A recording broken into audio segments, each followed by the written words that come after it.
কাঠবেড়ালিদের সাথে কিছুটা সময়। এত কাছে গেলাম তবু ভাগল না। একটা নারকেলের চারা থেকে কি যেন খুঁটে খাচ্ছিল সে। তার দিকে ক্যামেরা তাক করে ধরে রাখতেই অদূরে নড়াচড়া আরও। সব মিলে ৫-৬টি কাঠবেড়ালি এখানে। ই গাছের কাণ্ডে ও গাছের গোড়ায়।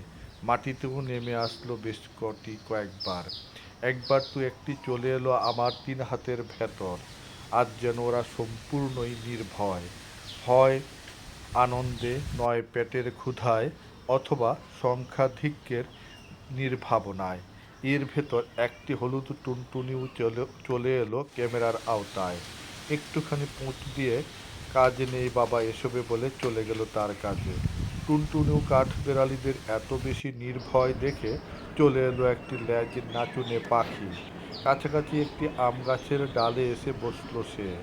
বলল যেন আমাকে, আমার দিকে দেখো, আমার দিকে দেখো। কিন্তু আমার সমস্ত মনোযোগ কাঠবেড়ালিদের দিকে দেখে শেষে ধুত্তুরি বলে অন্যদিকে উড়ে গেল ল্যাজ নাচুনে। কাঠবেড়ালিদের হলো কি আজ? ওরা সব একেবারে বেশ কাছাকাছি নির্ভয়ে বিচরণ করছে এখানে।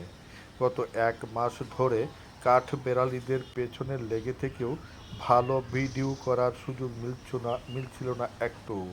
আজ অনায়াসে তা করতে পারলাম ভেবে তৃপ্তি বোধ করছি। তবে দর্শকগণ আনন্দিত হলে সে তৃপ্তির চূড়ান্ত হয় আমার।